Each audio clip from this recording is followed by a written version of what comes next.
So we're going to start talking about section 10.4.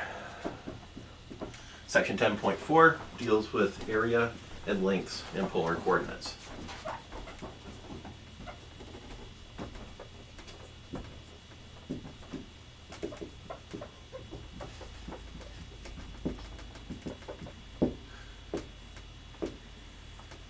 So what we're going to do first off is reconsider what happens in Calculus 1 when we're trying to find, let's say, area under a curve over some sort of closed interval. So here we're going to have some sort of y equals f of x. Maybe it looks something like that.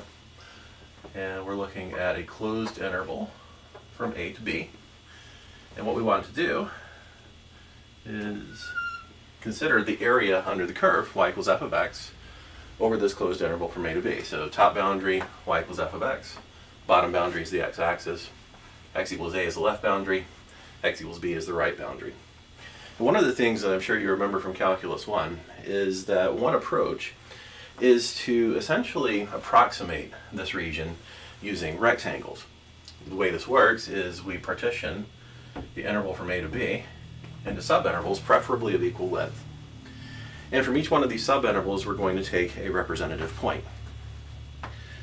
So if you consider some sort of ith subinterval, maybe this is going to be some sort of x of I minus 1 as a boundary.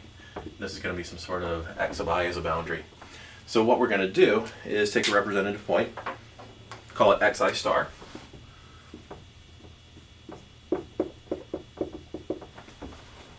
We plug that input into the function y equals f of x. Now what that does is it gives us the distance from the x-axis to the curve at this xi star location. And so you'll have this distance here, this height, is going to be f of xi star. Now over this interval, over the subinterval I that we've taken here, we're going to essentially form a rectangle. We already have the height of that rectangle, we just need the width. So when we go to draw that rectangle, we notice that it serves as an approximation for the area under the curve y equals f of x from x of I minus 1 to x of I. Now if you want the area of that rectangle, we'll call this maybe a sub I. Area of that rectangle is going to be f of xi star times the width of our subinterval delta x. Now here I'm assuming subintervals of equal width, that width being delta x. Now keep in mind that we have to do this for every single subinterval. We're going to take a representative point from the first one, the second one, all the way to the last one. And for each one of these representative points, we have a height. It's going to be the height of a rectangle. We sum the areas of these rectangles. So you might have a picture that ends up looking something like this. So maybe this collection of rectangles is going to be an approximation for this region. And what you're going to do is just sum the areas of each one. Now, that means that the area of the original region is approximately equal to summation I equals 1 to n of the a sub I. So essentially what this means is that we're going to take the sum of the areas of the approximating rectangles, and that'll be an approximation for the actual area of the original region in question. Now, if you want to make sure that you have the actual area, then what you're going to need to do is take the limit as n approaches infinity of the summation I equals 1 to n of a sub I. But remember what the a sub I looks like. It's right here, f of xi star times delta x. So this is going to be the limit as n approaches infinity of the summation I equals 1 to n f of xi star times delta x. Now you might recall that this is a Riemann sum.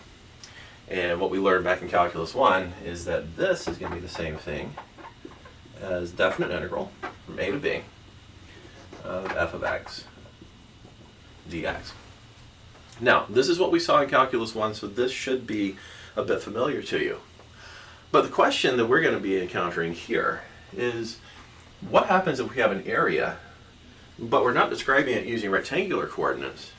we're not describing it using, let's say, a y equals f of x, but instead we're using some sort of polar equation. So that means that we're going to be taking a look, let's say, at some picture.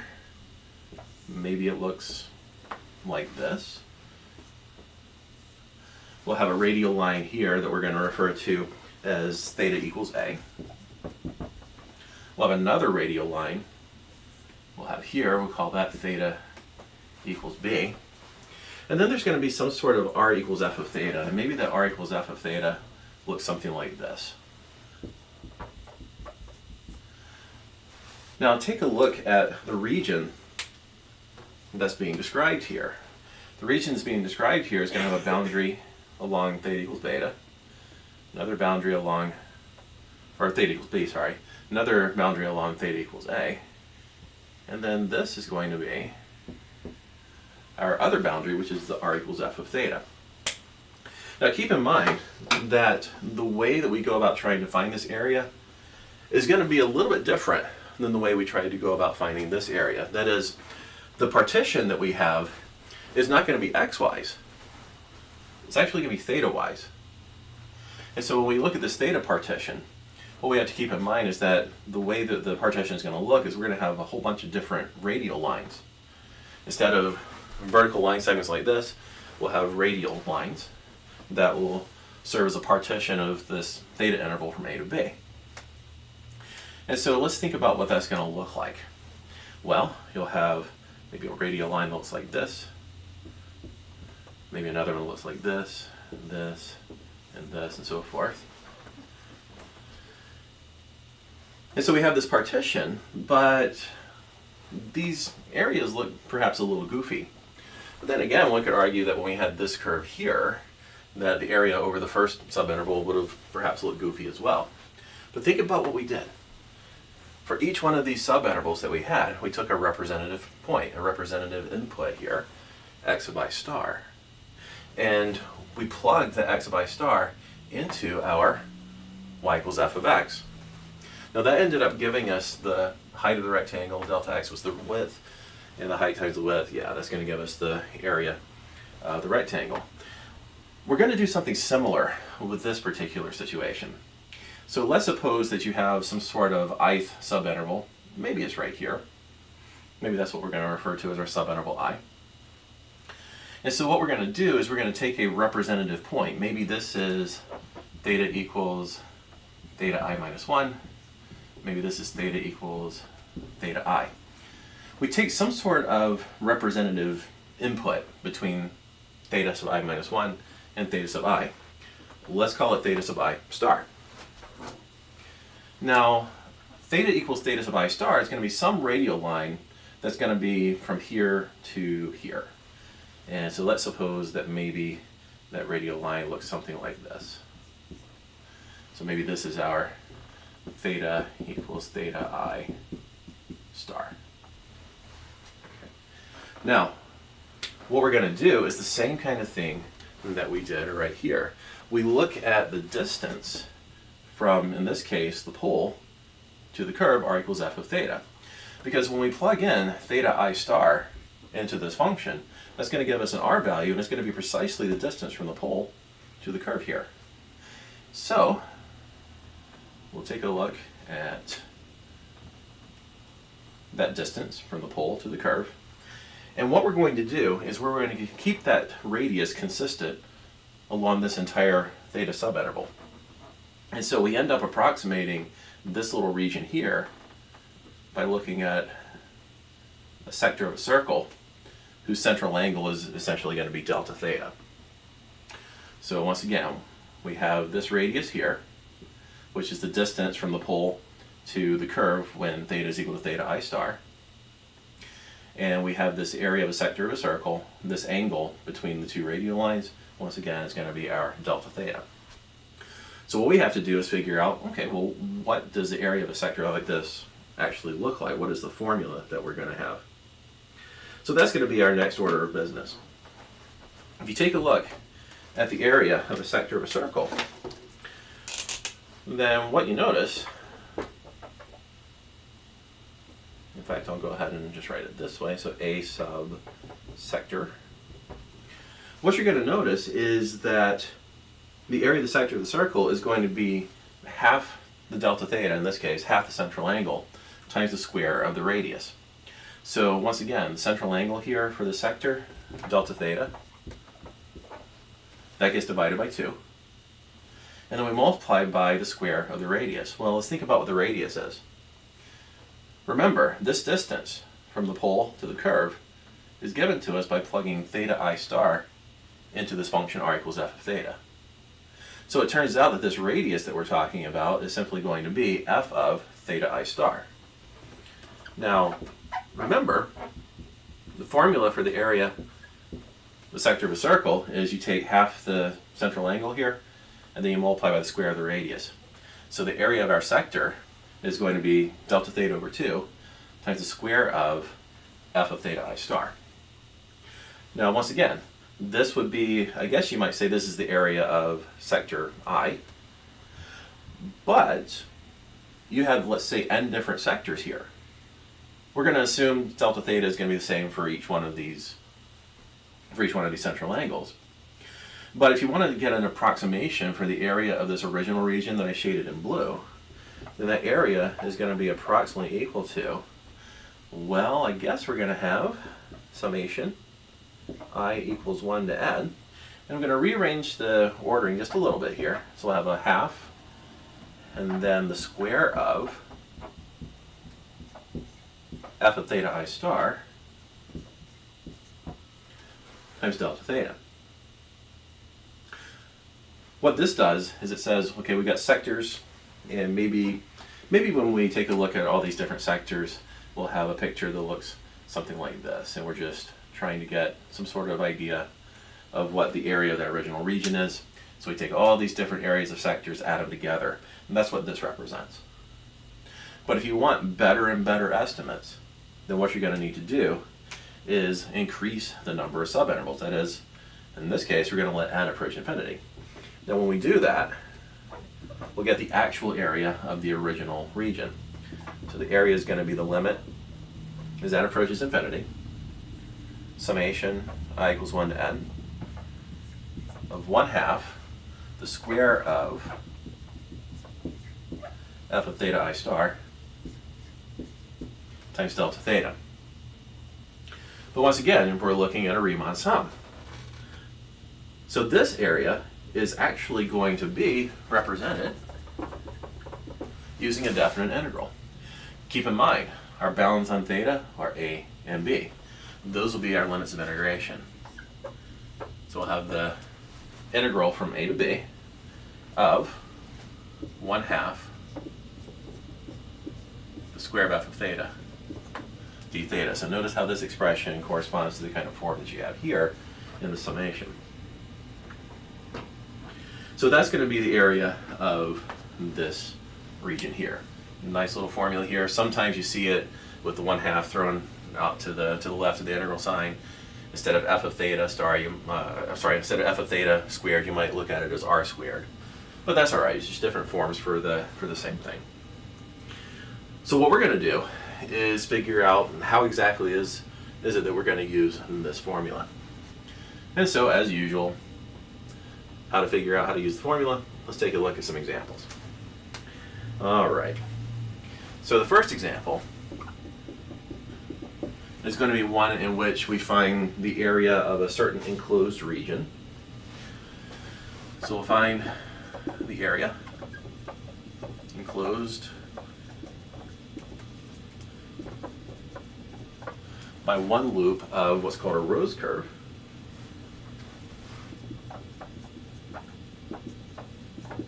So we'll have the 4-leafed rose, and this will be r is equal to the cosine of 2 theta. So once again, we'll find the area enclosed by one loop of this rose curve. Now, we saw in the previous section how we can sketch the graph of these polar curves.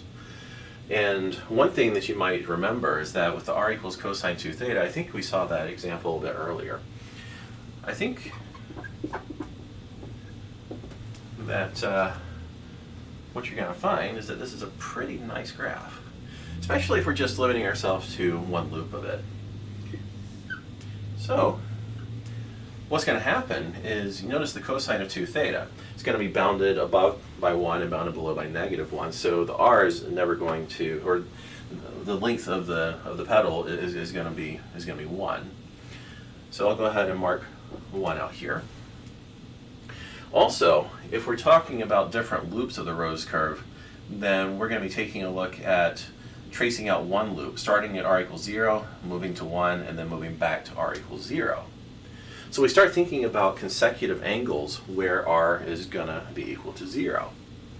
And one thing we keep in mind is that the cosine of -pi/2 is equal to 0, and the cosine of +pi/2 is equal to 0. Now, the relevance that this has for us is that we could say, well, if our angle is 2 theta, and we know that the cosine of -pi/2 is equal to 0, then we could say, well, 2 theta is -pi/2, which means theta is going to be -pi/4. Okay, so if you were to take -pi/4, plug it in for theta here, you get r is the cosine of -pi/2, which once again is 0. So we're going to have a certain radial line, theta equals -pi/4, and r is going to be 0 for that particular angle. Now, you could do the same kind of thing for pi/2. We know cosine pi/2 is equal to 0, but if our angle here is 2 theta, we can set 2 theta equal to +pi/2, which means theta would be +pi/4. And we'll have another radial line, this time theta equals pi/4. And we know that from theta equals -pi/4 to theta equals +pi/4, the r value is going to go from 0, and it's actually going to go all the way out to 1, and then going to loop around back to 0. And one of the theorems that we saw back in the previous section was that we're going to have tangency to the curve at the pole at theta equals -pi/4 and theta equals +pi/4 in this particular case. So when you consider what the Rose curve looks like, at least one loop of it is going to be traced out. It's going to look something like this.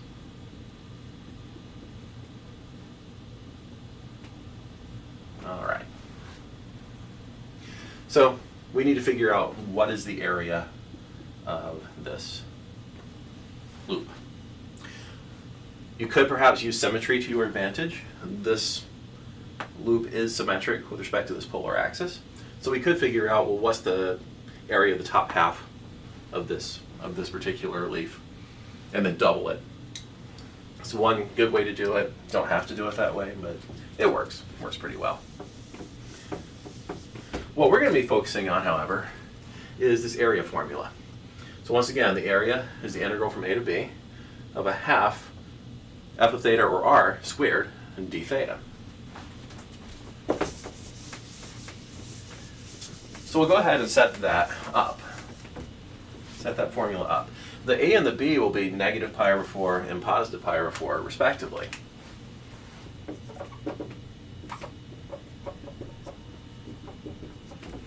And then we have the 1/2, and then r, or f of theta, is going to be the same thing as cosine 2 theta. Now that'll be squared, and then we're integrating this with respect to theta. Now, let's keep in mind that this is the same thing as the integral -pi/4 to +pi/4 of a half cosine squared 2 theta d theta.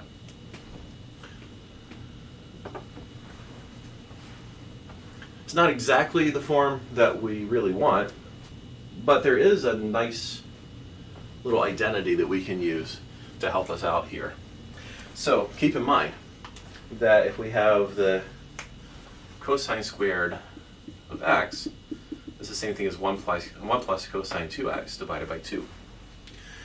So if we're looking at cosine squared of 2 theta, let's keep in mind that we could let x equal 2 theta, and then this part here would be the same thing as 1 plus cosine 4 theta divided by 2. So we'll go ahead and do that little substitution.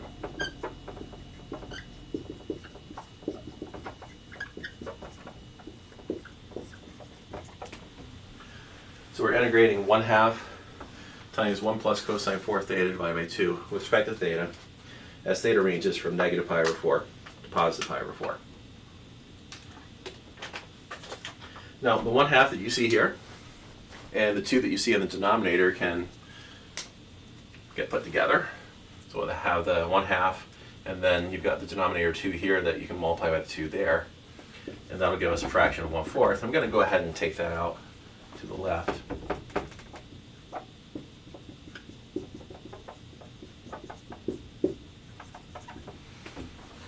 So we have 1/4 the integral negative pi over 4 to positive pi over 4 of 1 plus cosine 4 theta d theta. Now let's keep in mind that if we have the cosine of a constant like 4 times theta, then when we integrate this thing, we're actually going to get a sine, in this case, of 4 theta divided by 4. All right, so we'll have the area is going to be the same thing as, we'll have the 1/4. We integrate 1 with respect to theta, we get theta. And then cosine 4 theta, well, we integrate that, we get a 4th sine 4 theta. And bear in mind that theta is ranging from negative pi over 4 to positive pi over 4. So we need to plug in the pi over 4 for theta, and then subtract what we get when we plug in negative pi over 4 for theta. But let's focus in on the 1/4 sine 4 theta for a moment. If we plug in pi over 4 for theta, we'll have sine of 4 times pi over 4, which is sine of pi, which is 0. And if we plug in negative pi over 4 for theta, we'll end up with sine of negative pi, which is also 0. So when we plug in these values for theta, this part really isn't going to play a role because you end up getting 0 in both cases. And that means that our area is going to be 1/4 times, we plug in pi over 4 for theta, minus 1/4 times, and then we'll plug in the negative pi over 4 for theta. This gives us pi over 16, and you have a negative here, so net positive.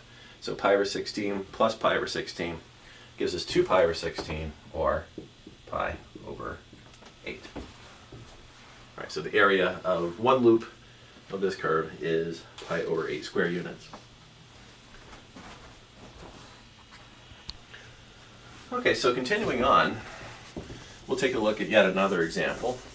And this one is going to be a little bit more involved than the previous one, and that's all right. We still have the tools to solve it. And for this particular case, we're going to find an area of a region yet again.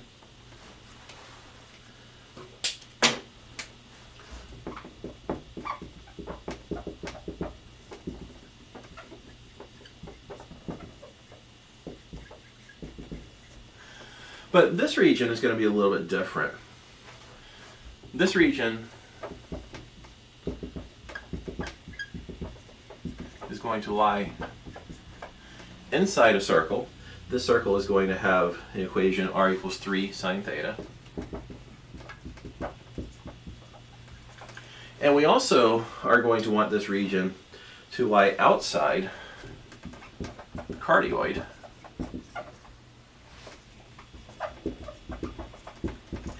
R is equal to 1 plus sine theta. Now, this r equals 1 plus sine theta is a graph that we have looked at before. In fact, at the end of the last section, we did quite a bit of work with this graph with regard to horizontal tangents, vertical tangents, that sort of thing. So I'm not going to go into all the gory details as to what this graph looks like. I'll end up just drawing it. With the r equals 3 sine theta, I'm going to do a little bit more with that. So I want to give you an indication as to what this graph looks like. Now, obviously, according to the description, it's a circle, but where is it located? What's the radius? That sort of thing is something we're going to need to be mindful of. So let's think about, for a moment, r is equal to 3 sine theta. Now, if we could convert this equation into a rectangular equation, that would be really nice. Might be able to get some sort of standard form for the equation of the circle.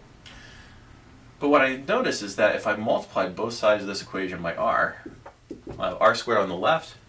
We'll have 3r sine theta on the right.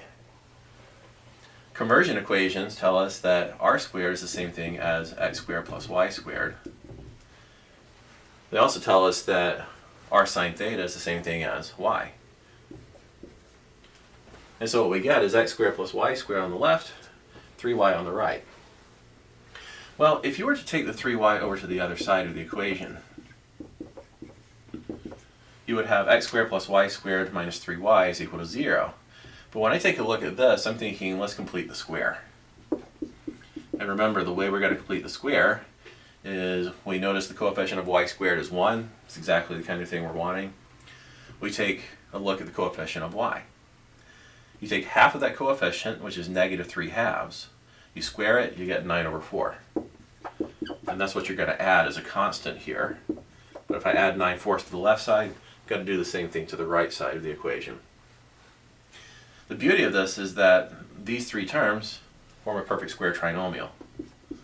And that perfect square trinomial can be written as y minus 3/2 raised to the second power.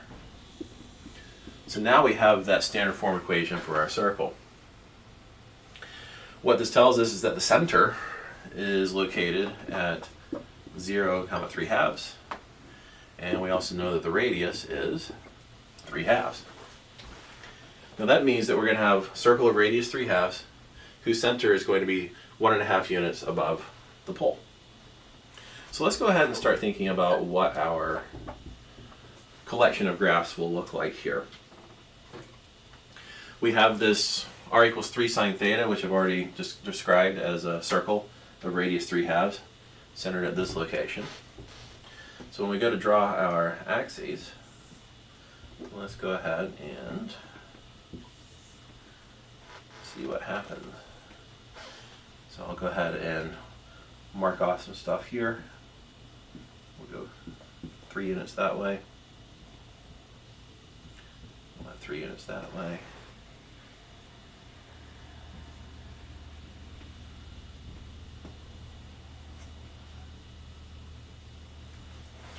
Now, this circle that you have, this r equals 3 sine theta, once again, center is at 0, 3/2.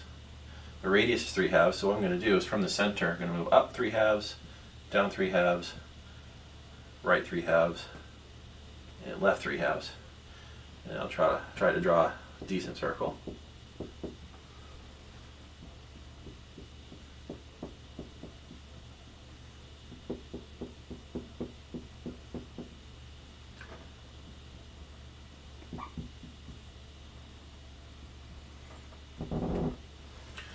So that'll be our r equals 3 sine theta. If you take a look at r equals 1 plus sine theta, notice that that is our cardioid. And we know that when theta is equal to 0, r is equal to 1 plus sine 0. Well, sine 0 is 0, which means r is 1. So we'll go ahead and go out 1 unit, the 0 radial line. We also know that if theta is equal to pi over 2, r is equal to 1 plus sine pi over 2. 1 plus 1 gives you 2. So along the pi over 2 radial line, we're going to go a distance of 2 units. If you take a look at theta equals pi, well, theta equals pi, you'll have r as 1 plus sine pi. 1 plus 0 gives you 1. So along the pi radial line, we'll go 1 unit in that direction. But if you were to plug in 3 pi over 2 for theta, you would have r as 1 plus negative 1, r equals 0. So at 3 pi over 2, you're actually going to end up going back to the pole. Now, I've already shown you how to draw this graph back in a previous section. 3 pi over 2 to 2 pi, and we'll go from r equals 0 to r equals 1 again. And what we end up with is a picture that looks something like this.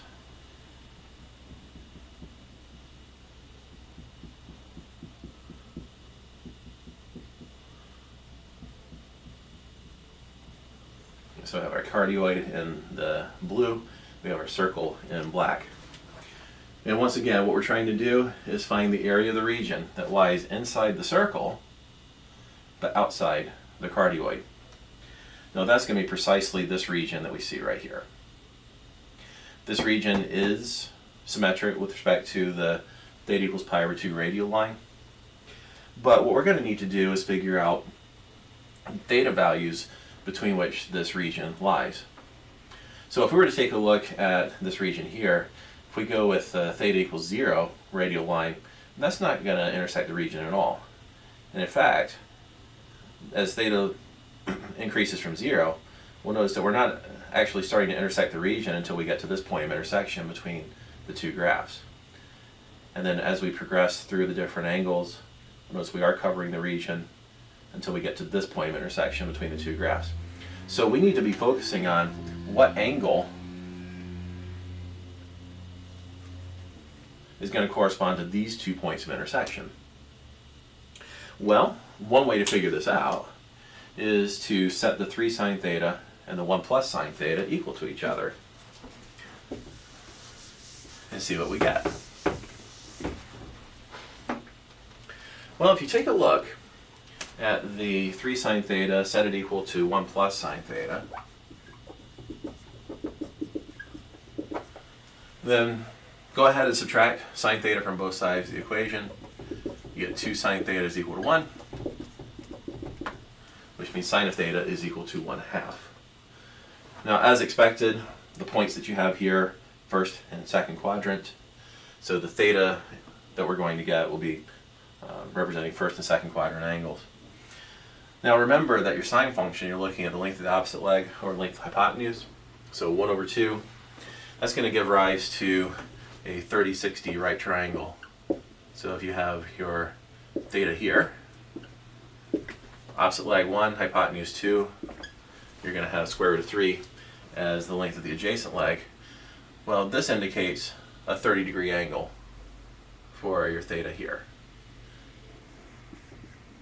Now you're also going to have a counterpart in the second quadrant.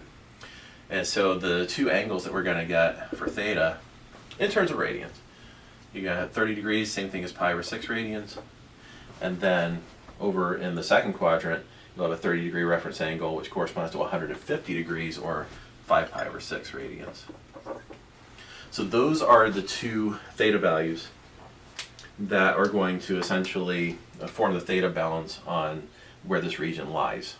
This region that's outside the cardioid but inside the circle.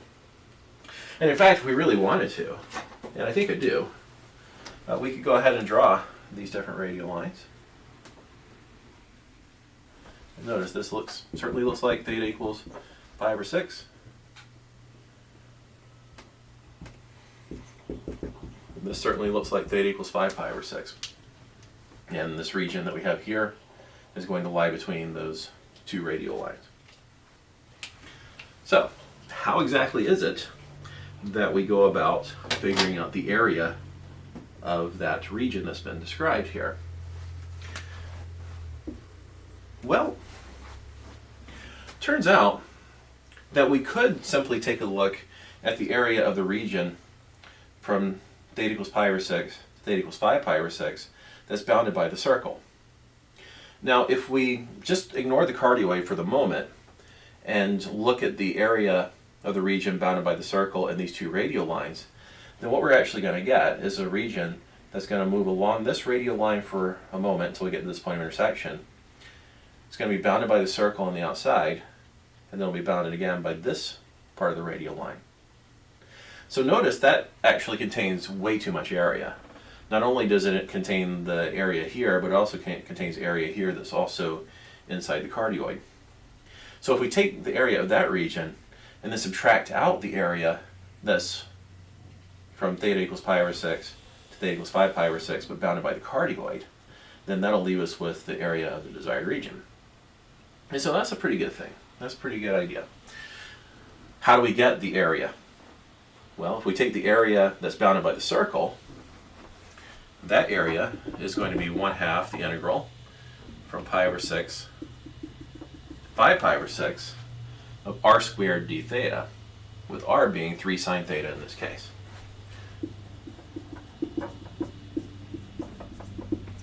But then we'll subtract away the area that's between theta equals pi over 6 and theta equals 5 pi over 6 and bounded by the cardioid. Now that'll be 1/2 integral pi over 6 to 5 pi over 6 of 1 plus sine theta raised to the second power d theta. Now we can certainly combine this into a single integral, and I will do that without too much delay. But I think what I would like to do is maybe simplify this part a little bit, simplify this part a little bit. So we'll have 1/2 the integral pi over 6 to 5 pi over 6 of 9 sine squared theta d theta minus 1/2 integral pi over 6 to 5 pi over 6. And we'll go ahead and expand this out. We're going to get square of the first term is 1. Multiply the two terms together and then double. That gives you a 2 sine theta. And we'll square the last term. That'll give us a sine squared theta. And of course we're integrating this with respect to theta. Now you've got a 1/2 that's multiplied by each of these integrals. We can factor the 1/2 out, and we can combine all this into a single integral if we want. And I think at this point I certainly want to. So I have 1/2 the integral pi over 6 to 5 pi over 6. So we factor the 1/2 out. We don't have to worry about that anymore. You would have a 9 sine squared theta minus, and then we'll have this expression that's subtracted away.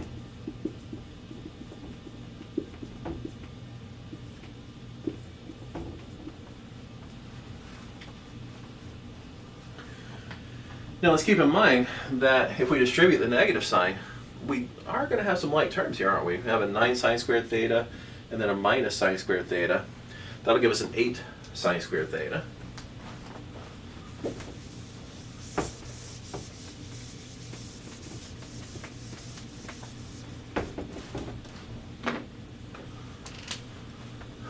So area will be 1/2 integral pi over 6 to 5 pi over 6. We'll have the 9 sine squared theta minus sine squared theta gives you an 8 sine squared theta.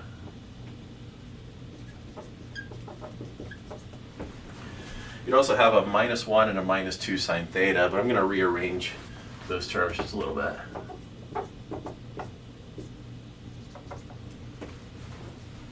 And so we have the area is 1/2 the integral pi over 6 to 5 pi over 6, 8 sine squared theta minus 2 sine theta minus 1. Now at this point, we need to keep in mind that the sine squared theta can be written differently. There is a nice identity that we have, and I'll go ahead and make some room here and remind you of that identity. Something we got quite familiar with a couple of chapters ago. Sine squared theta, same as 1 minus cosine 2 theta divided by 2. Now, if we replace the sine squared theta with this 1 minus cosine 2 theta divided by 2, that will lead us a little bit closer to that final answer.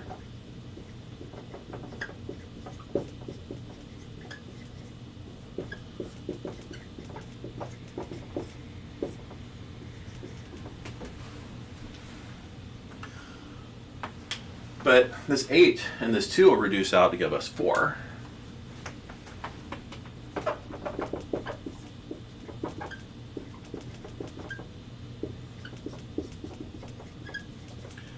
That 4 will get multiplied by the 1 minus cosine 2 theta.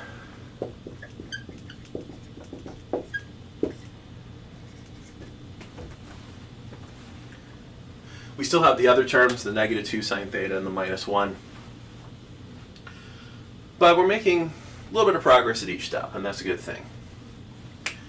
Pretty soon we'll be able to integrate this thing.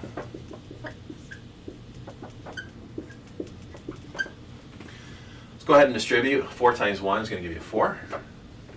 Then we'll have 4 times negative cosine 2 theta, negative 4 cosine 2 theta. Still have the -2 sine theta and the -1.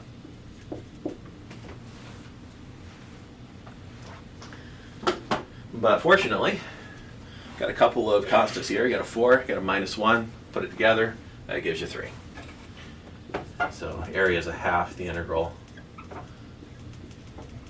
pi over 6 to 5 pi over 6, you're going to have a 3 minus 4 cosine 2 theta minus 2 sine theta d theta. So after all this work, finally, we're at a step where integration is looming. And that's good. At this point, we're ready to integrate this thing. So we have a is equal to 1/2 times. Integrate the 3 with respect to theta, you get 3 theta. And I already have marked over here what's going to happen when you integrate the negative 4 cosine 2 theta. Well, we already know that if you integrate cosine 2 theta, you get sine 2 theta over 2. That's what we're seeing here. And then you multiply that by the negative 4. And the result is a negative 2 sine 2 theta. Finally, if we integrate the negative 2 sine theta, we end up with a plus 2 cosine theta. And we take that from pi over 6 to 5 pi over 6 theta wise. So make a little bit more room. We're almost there. Almost have the answer to our question. Although I'm erasing the region whose area we're trying to find here. So think about what happens when you plug in the 5 pi over 6 for theta. So we'll have area is equal to, got the 1/2 times. You plug in 5 pi over 6 for theta. 3 times 5 pi over 6 is going to give you 5 pi over 2. And then we'll have a minus 2 times the sine of 2 times 5 pi over 6. But if I double the 5 pi over 6, that gives us 5 pi over 3. So we'll have minus 2 times the sine of 5 pi over 3. And then we'll have a plus 2 cosine of 5 pi over 6. We have to subtract from that 1/2 times whatever we get when we plug in the pi over 6 for theta. Now the 3 times pi over 6 gives us pi over 2. And then we have a minus 2 times the sine of 2 times pi over 6. So that'll be a minus 2 times the sine of pi over 3. And then we'll have plus 2 cosine of pi over 6.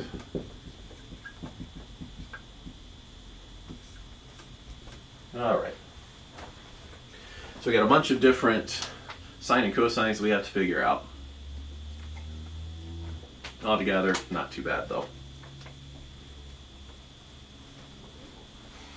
So to make this a little bit easier to see, I suppose, it would be a good idea to figure out, maybe draw a picture of what happens at 5 pi over 3, 5 pi over 6, and so forth.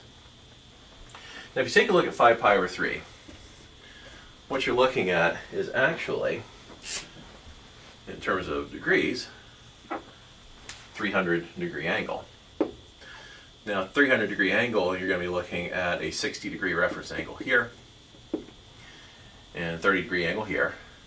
But when we label these lengths of the sides, we're going to label this side as 1 because it's across from the 30-degree angle in this 30-60 right triangle. We're going to label this as negative root 3 because it's below the x-axis, and the hypotenuse is labeled as 2. So when we go to figure out our area, once again, we can go ahead and multiply this through. We'll have a 1/2 times 5 pi over 2. This is going to give us a 5 pi over 4. And then if we take a look at a 1/2 times negative 2, that's going to give us a negative 1 times. And then the sine of 5 pi over 3, you're looking at opposite leg or hypotenuse. Okay, well that's going to be a negative root 3 over 2. Now if you take a look at the cosine of 5 pi over 6, 5 pi over 6, you're looking at that as a 150-degree angle. And so you'll have a 30-degree reference angle here. Hypotenuse still labeled at 2. 1 is across from the 30-degree angle, and you'll have a negative root 3 as the label for that length of the adjacent leg, but it's negative because it's on the left side of the y-axis. Well, it's to the left of the y-axis. So when you think about the 2 times the cosine of 5 pi over 6, that's getting multiplied by a 1/2. 1/2 times 2 is going to give us 1. Cosine of 5 pi over 6, you're looking at adjacent leg or hypotenuse, so you got a negative root 3 over 2. Now, what else do we have? Well, you have a minus half times pi over 2 is going to give you that negative pi over 4. Then we'll take a look at the sine of pi over 3. Well, let's erase this diagram just for a moment. And we'll take a look at our pi over 3 degrees. You're looking at 60 degrees. So a 30-degree angle here, you got a 1, you got a root 3, and you got a 2. So the sine of pi over 3, opposite leg or hypotenuse, is root 3 over 2. So if you take a negative 1/2 times negative 2 gives you 1. 1 times root 3 over 2. Okay, that's going to be root 3 over 2. And then finally we'll look at the cosine of pi over 6. But remember, pi over 6 corresponds to 30 degrees. And so labeling our triangle like so. Negative 1/2 times 2 gives us negative 1. Negative 1 times cosine pi over 6, that'll be a negative root 3 over 2. So when we go to look at this area, what we find is that we got a 5 pi over 4 and a minus pi over 4.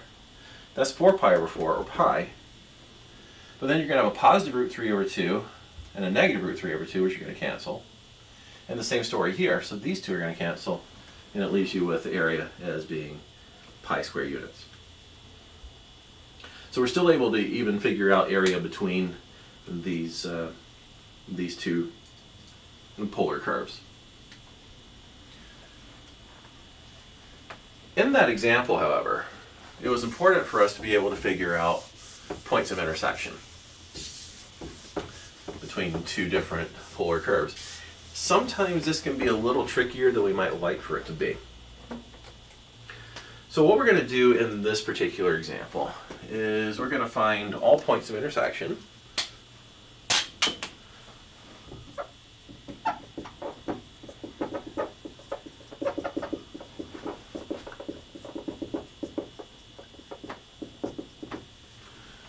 Between two different polar graphs. So the curves we're going to look at are going to be r is equal to cosine of 2 theta and r equals 1/2. Now, this r equals cosine 2 theta is a curve that we should be somewhat familiar with, considering the fact that it was the curve that we looked at in the first example of this section. This is a 4-leaf rose curve. This time I'm not going to focus on just one petal or one leaf of it. We want the whole thing. And so if you go with distances of 1 here, what we're going to notice is that we had negative pi over 4 and positive pi over 4 as two radial lines, and we use these to help us draw that first loop of the rose curve. But there's more to the story than that. There are actually 3 other loops, and if you take a look at how to draw these different polar graphs, what you'll find, second loop's going to look like that. Third loop is going to look something like this.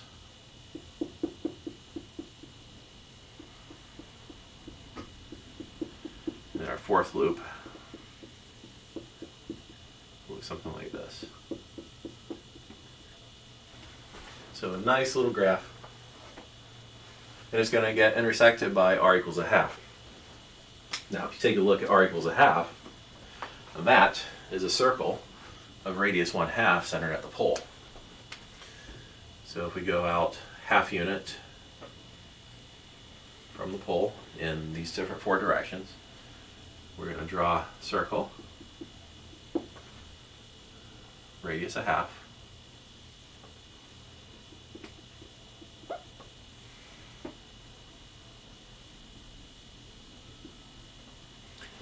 And what we see is a collection of points of intersection. fact, we have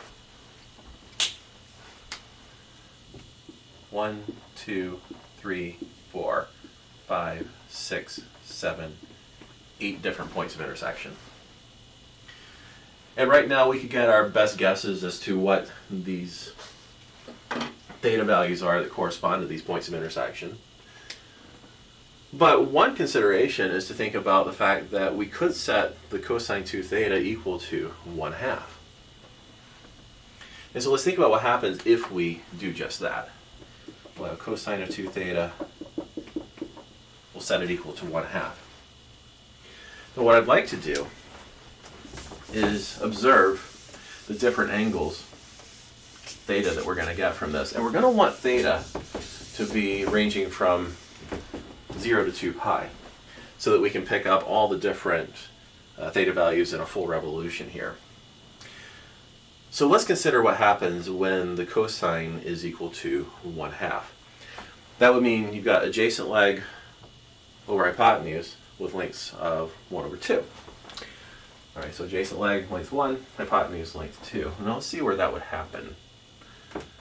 Well, if we draw a little picture, what we're going to notice is that if the adjacent leg is 1, hypotenuse is 2, you're going to want to have that adjacent leg on the positive part of the x-axis.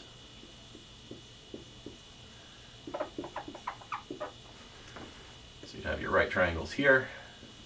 You have a 1, root 3, and 2 on this top. And you'll have a negative root 3 and a 2 right here on the bottom. Now, both of these triangles are 30-60 right triangles. This reference angle here is 60 degrees, which we know corresponds to theta equals pi over 3, or I should say corresponds to an angle of pi over 3. For this purpose, it would actually mean we'd have 2 thetas equal to pi over 3. So let's start thinking about the different values of 2 theta we're going to get. So 2 theta, we'll get pi over 3. But there's also a 60-degree reference angle here. We're going almost a full revolution, just 60 degrees shy of it. 300-degree angle, well, you're looking at 5 pi over 3 radians in that case.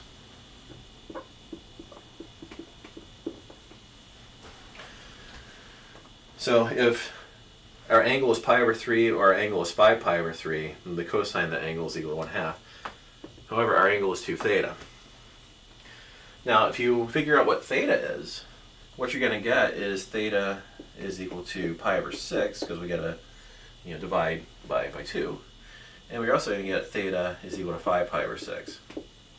Now, the problem with that is that you're only picking up angles that are in the first or second quadrant. So we're actually going to consider one more revolution. We went 60 degrees, 300 degrees, but now we're going to go a full revolution plus another 60 degrees. Now, what we can do is simply add 2 pi to this pi over 3. So that'll give us an angle of 7 pi over 3. And then we can also add 2 pi to this, and that'll give us 11 pi over 3. So 2 theta, we're picking up 2 more values when we go a full revolution plus. So go a full revolution plus 60 degrees, that's going to be your 7 pi over 3 angle. Go a full revolution plus another 300 degrees, that's going to pick up your 11 pi over 3. And then if 2 theta is equal to these values, divide each of these by 2, you'll get 7 pi over 6, and you'll get 11 pi over 6. And that picks up theta values that are going to be between your 0 and 2 pi radians. But what you might notice is that we only have half of them. Only half the theta values we're actually looking for, because there are 8 different points of intersection, but we only have 4 different theta values here. So what we're going to have to do is rethink how are we going to pick up those other 4 points of intersection.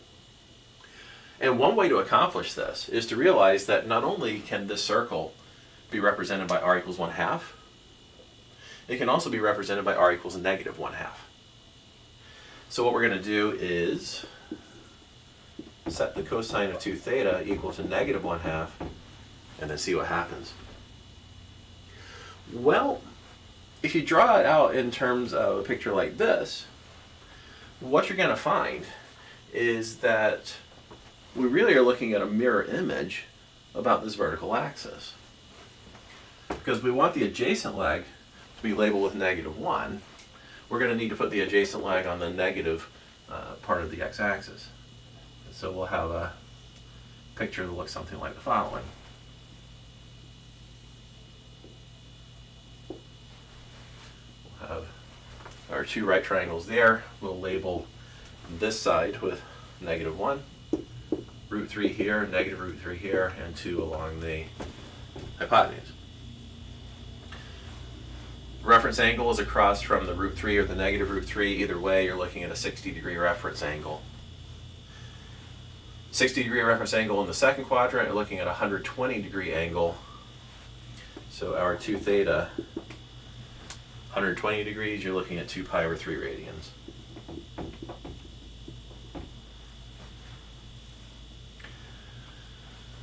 If you go around to here, you got 180 plus another 60, that gives you 240 degrees. Now you're looking at 4 pi over 3 radians.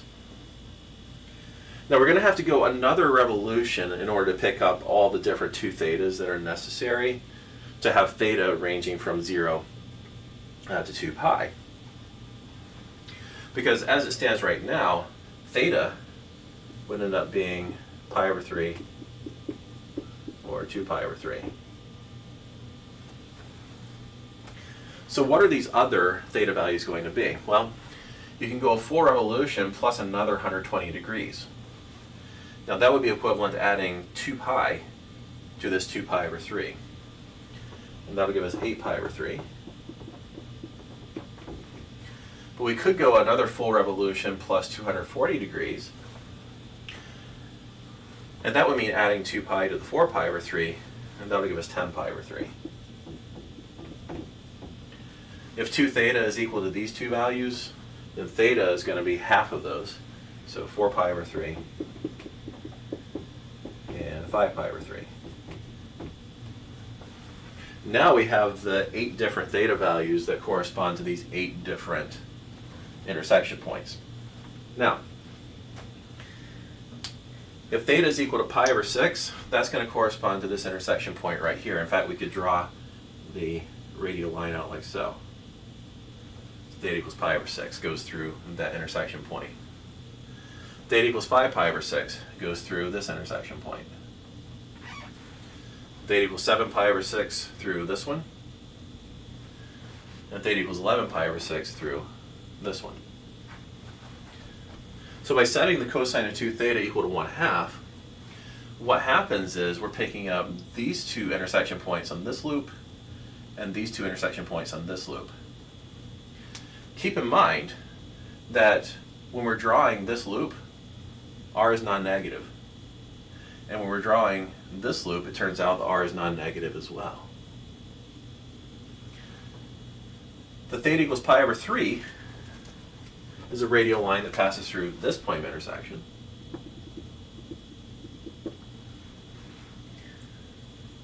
Theta equals 2 pi over 3 passes through this one. Theta equals 4 pi over 3 passes through this one. And theta equals 5 pi over 3 passes through this one. But notice, these theta values correspond to these 2 points of intersection on this loop and these 2 points of intersection on this loop, where when you draw this loop and this one, r is considered negative. Notice, cosine 2 theta, -1/2 in this case. So at least by setting r equals cosine 2 theta equal to 1/2 and cosine 2 theta equal to -1/2, we're still actually able to pick up all the different points of intersection. Natural question to ask is, well, what happens if this r isn't a nice constant like this? What if r is some expression in terms of theta? What would we do in that case? And to answer that question, we would have to go back to different representations for our points in polar coordinates. So if I have a point here that has coordinates r and theta, keep in mind, we're looking at a distance from the pole to P is r, and the theta we're looking at perhaps a measure counterclockwise from the polar axis here. But keep in mind that if I were to go another pi radians, I would simply be extending the line that this is a segment of. So if I were to think about theta plus pi as my angle, then if the r values are positive here for theta, they're going to be negative here for theta. But for theta plus pi, the r values here are going to be positive and the r values here are going to be negative. Now what that means is that another representation for the point P is actually going to be negative r comma theta plus pi. So think about going in the opposite direction along your radial line. Well, if your angle is theta plus pi, positive r is going to be here, negative r is going to be here. So your negative r would put you at this location if your angle is theta plus pi. So the idea here is that if both of these r's are represented in terms of functions of theta, then we could just set the two pieces here equal to each other, and that would pick up perhaps all of our points of intersection, but not necessarily. But the second thing we could do is we could say, let's choose one of these functions. Let's replace r with negative r. Let's replace theta with theta plus pi, and then work our way through and see what the other points of intersection that we may not have picked up before look like.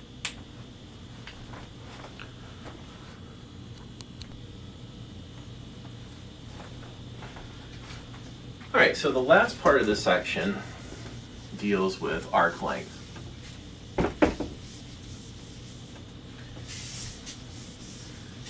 So if you have some sort of r equals f of theta, where theta ranges from a to b, how exactly is it that we find the length of the curve? So that's what we're going to focus on to finish out 10.4, arc length.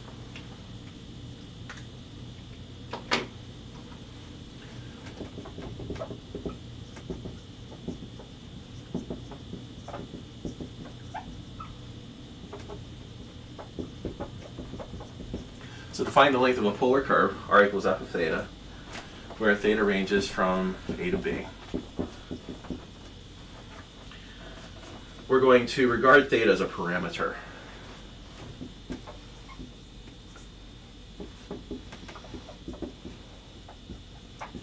Now, I've mentioned this before in class. I'll say it again. Many times in mathematics, if you want to try to solve a new type of problem, it helps to try to turn it into a problem that you've already learned how to solve. We already have learned how to solve the arc length problem if we're dealing with parametric equations. But keep in mind, we also have conversion equations. We know that x is the same thing as r cosine theta. We know that y is the same thing as r sine theta. So you might say, well, you still got r sitting there, but not to worry, because r is the same thing as f of theta. So we can take the f of theta, plug it in for r here, plug it in for r there. So x will be f of theta cosine theta, y will be f of theta sine theta. All right. So now we have x and y written as parametric equations in terms of the parameter theta. Now, bear in mind that if you're taking a look at arc length with parametric equations, let's say parameter theta, then L is going to be the integral from a to b of the square root of the square of the derivative of x with respect to theta plus the square of the derivative of y with respect to theta. So yes, we are going to need to figure out the derivatives of x and y with respect to theta. And we'll see how that unfolds. X as well as y are both functions of they're basically two functions of theta here. So multiply together. What we're going to need to do is use the product rule. So the derivative of x with respect to theta. Take the derivative of the first function, gives you f prime of theta. gets multiplied by your second function, which is cosine theta. Then we add to that the first function, f of theta, times the derivative of the second function, which is negative sine theta.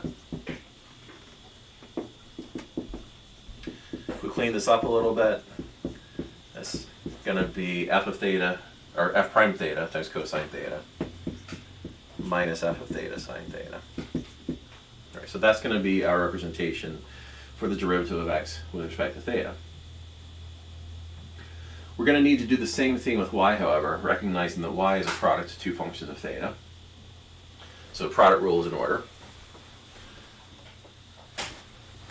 Now our derivative of y with respect to theta is equal to, take the derivative of the first function, that's f prime theta, multiply by the second function, sine theta, add to that the first function, which is f of theta, times derivative of second function, which is cosine theta. So what I'm going to do is I'm going to figure out what the squares of these derivatives look like. I'm going to add them together, put them underneath the radical, and see what sort of formula we end up with. All right,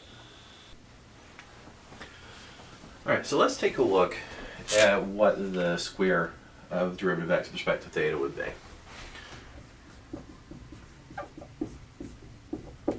So this will be the square of this thing.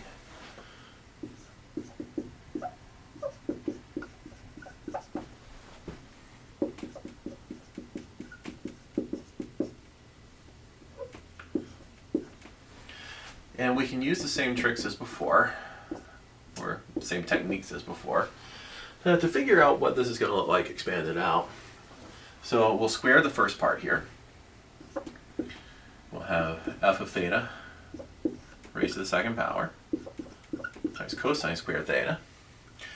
And then we'll multiply these two terms together and then double. So that'll give us a negative 2 f prime of theta times f of theta times cosine theta times sine theta.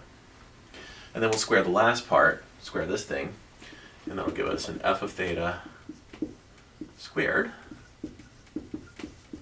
times sine squared theta. Okay, so we also need to do the same kind of thing for the square of dy over d theta. Well, that means squaring this expression. So let's take a look at how that looks.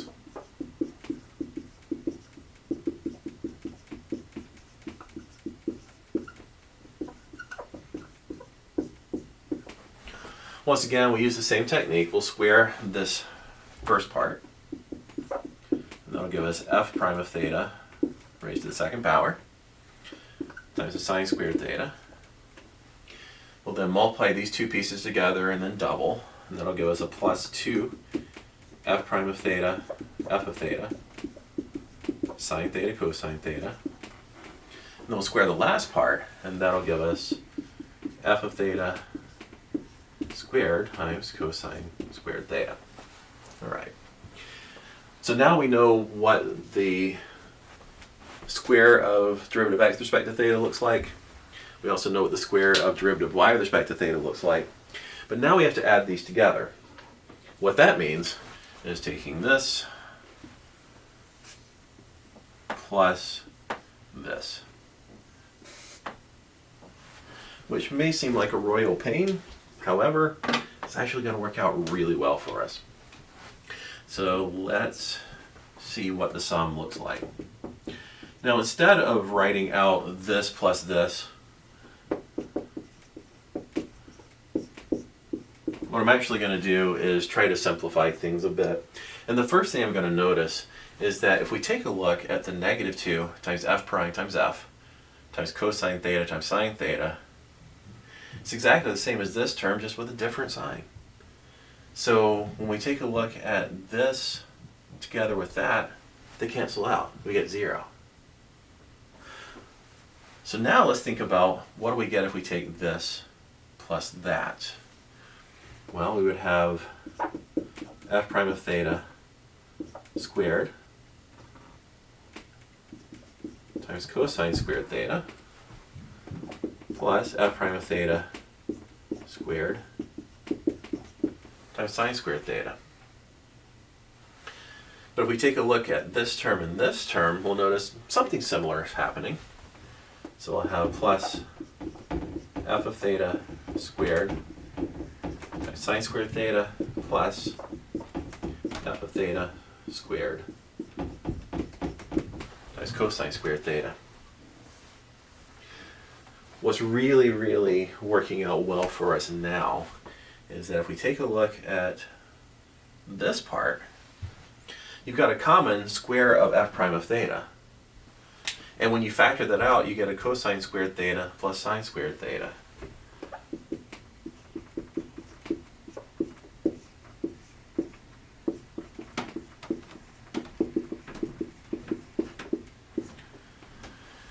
If we take a look at this part plus that part, we notice that we have a common square of f of theta. You factor that out, and we have a sine squared theta plus cosine squared theta.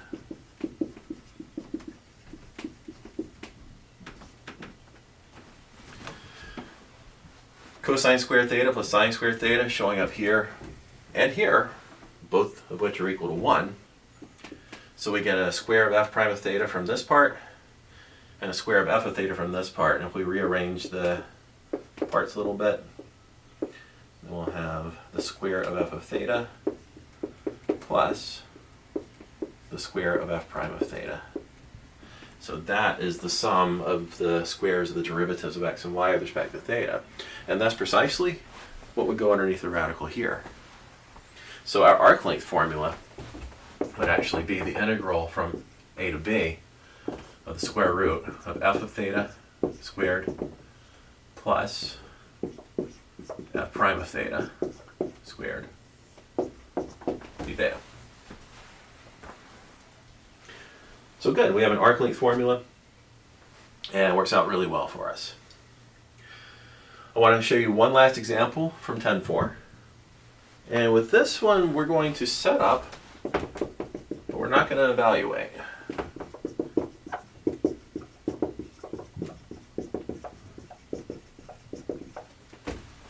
So set up, but do not evaluate an integral.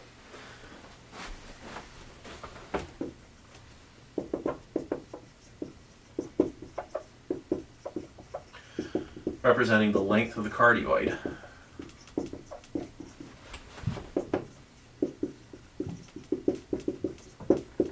R is equal to 1 plus the sine of theta. So that's what we're going to be taking a look at. Now keep in mind, if you will, that one complete tracing of this cardioid is going to happen as our theta ranges from 0 to 2 pi. So our A is going to be 0, and our B is going to be 2 pi. What's more,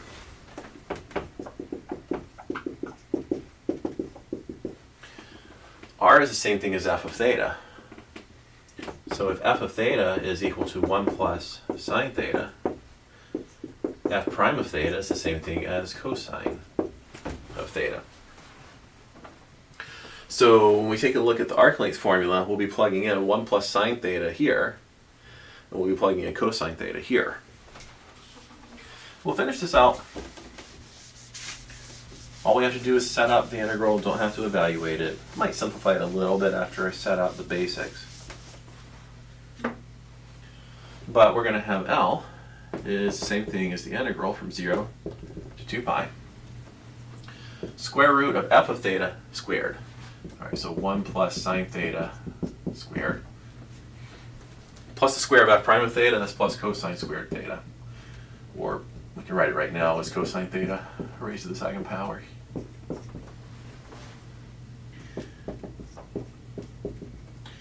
We expand this out using the same tricks that we've been using all along. Square your first part, you get 1. Multiply the two terms together and then double. You're going to have a plus 2 sine theta. And then square the last part, you get sine squared theta. Cosine theta raised to the second power. Hey, that's cosine squared theta. And we notice something very nice. Sine squared theta plus cosine squared theta, still 1. That one and this one add together to give you 2. And we still have the 2 sine theta sitting here to go along with that 2. And this is a pretty simplified version of what your integral would look like. We're not going to worry about evaluating this integral, but this doesn't look too bad. So L, the arc length, is the integral from 0 to 2 pi of the square root of 2 plus 2 sine theta d theta. And that finishes out the last example from 10.4. We do have some recommended exercises from that section for you. So let's take a look at those. We'll have 1, 5, 7, 9, 17, 23, 27, 29, 45, and 47.